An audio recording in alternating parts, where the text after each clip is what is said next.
സമസ്ത മേഖലകളിലും സമഗ്ര വികസനം എന്ന ലക്ഷ്യത്തോടുകൂടി ഉൽപാദന സേവന പശ്ചാത്തല മേഖലയ്ക്ക് പ്രാധാന്യം നൽകി ചേർത്തല തെക്ക് ഗ്രാമപഞ്ചായത്ത് ബജറ്റ്.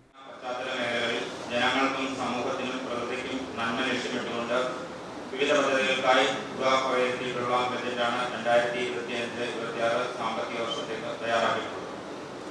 കേന്ദ്ര ഗവൺമെന്റ് കേരളത്തോട് കാണിക്കുന്ന അടുത്ത സാമ്പത്തിക അവഗണനയിലും കേരള ഗവൺമെന്റ് നടത്തിവരുന്ന വികസന പ്രവർത്തനങ്ങൾ ലോകത്തിന് മുന്നിൽ പല മേഖലകളിൽ കേരളം മാതൃകയാണ്.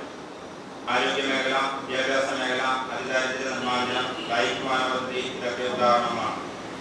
സംരംഭകത്വ വികസനത്തിന് രാജ്യത്ത് ഒന്നാമതായി കേരളം വളർന്നുകൊണ്ടിരിക്കുന്നു.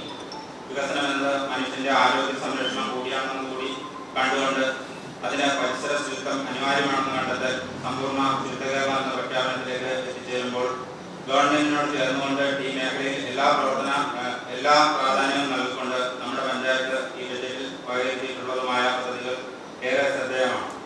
കാർഷിക മേഖലയിൽ കഴിഞ്ഞ വർഷത്തെ ഹരിതമിത്ര ജേതാവ് നമ്മുടെ കൃഷിഭവന്റെ നോമിനിയായിരുന്നതും തുടർച്ചയായി കാർഷിക മേഖലയിൽ അംഗീകാരം ലഭിക്കുന്നതും കാർഷിക മേഖലയിൽ പഞ്ചായത്തിനുള്ള അംഗീകാരമാണ്.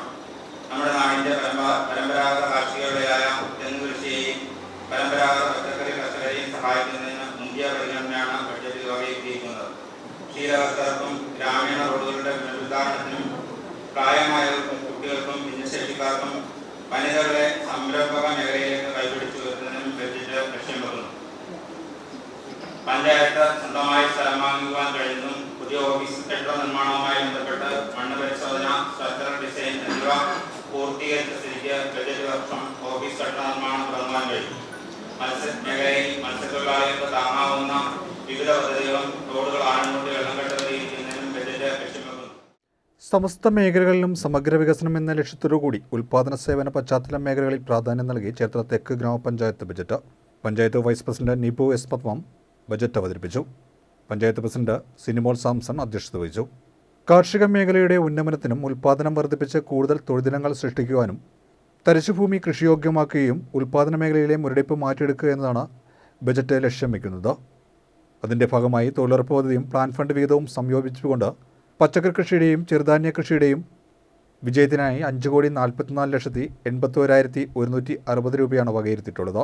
കൂടാതെ പഞ്ചായത്തിലെ എല്ലാ വീടുകളിലും തെങ്ങിൻ തൈകൾ വിതരണം ചെയ്ത് തെങ്ങ് കൃഷിയെ പ്രോത്സാഹിപ്പിക്കുകയും കേരകർഷകർക്ക് സഹായമാക്കുകയും എന്ന ലക്ഷ്യത്തോടുകൂടി 2,24,00,000 നീക്കിവച്ചിട്ടുണ്ട്. ആകെ 8,80,66,460 രൂപയാണ് കാർഷിക മേഖലയ്ക്കായി മാത്രം വകയിരുത്തിയിട്ടുള്ളത്. മൃഗസംരക്ഷണം, അനുബന്ധ മേഖലകൾക്കായി ഗ്രാമപഞ്ചായത്ത് വിവിധങ്ങളായ പദ്ധതികളാണ് ബജറ്റിൽ വിഭാവനം ചെയ്തിട്ടുള്ളത്. ശുചിത്വ, മാലിന്യ സംസ്കരണ മേഖലകൾക്ക് മുന്തിയ പരിഗണനയാണ് നൽകിയിട്ടുള്ളത്. ഈ മേഖലയ്ക്കായി 66,50,500 രൂപ വകയിരുത്തിയിട്ടുണ്ട്. ഗ്രീൻ ആർമിയുടെ പ്രവർത്തനം ശക്തിപ്പെടുത്തുന്നതിനായി വാർഷിക പദ്ധതിയിൽ തുക ഉൾക്കൊള്ളിച്ചുകൊണ്ട് മാലിന്യ നിർമ്മാർജ്ജന പ്രവർത്തനങ്ങൾ കാര്യക്ഷമമാക്കും. പഞ്ചായത്തിലെ പൊതുജനാരോഗ്യ സംവിധാനം മെച്ചപ്പെടുത്തുന്നതിനും മരുന്നുകൾ ലഭ്യമാക്കുന്നതിനുമായി 86,75,000 രൂപ വകയിരുത്തിയിട്ടുണ്ട്. നമ്മുടെ സംസ്ഥാനത്തെ 70% റോഡുകളും ഇന്ന് അന്തർദേശീയ നിലവാരത്തിലുള്ളതാക്കി മാറ്റുവാൻ നമ്മുടെ സർക്കാരിന് സാധിച്ചിട്ടുണ്ട്. അതോടൊപ്പം ഗ്രാമീണ റോഡുകൾ നവീകരിക്കുന്നതിനും പുതിയവ നിർമ്മിക്കുന്നതിനും ആവശ്യമായ ധനസ്രോതസ്സുകൾ പഞ്ചായത്തുകൾക്ക് നൽകി വരുന്നു. നമുക്ക് ലഭ്യമായ ധനവിഹിതവും മറ്റ് സ്രോതസ്സുകളുടെ സംയോജനവും സാധ്യമാക്കിക്കൊണ്ട് നമുക്ക് ഗ്രാമീണ റോഡുകൾ നവീകരിക്കുന്നതിനാവശ്യമായ കരുതൽ ഈ ബജറ്റിൽ ഉണ്ടാവും എന്ന് നാം പ്രതീക്ഷ വയ്ക്കുന്നു.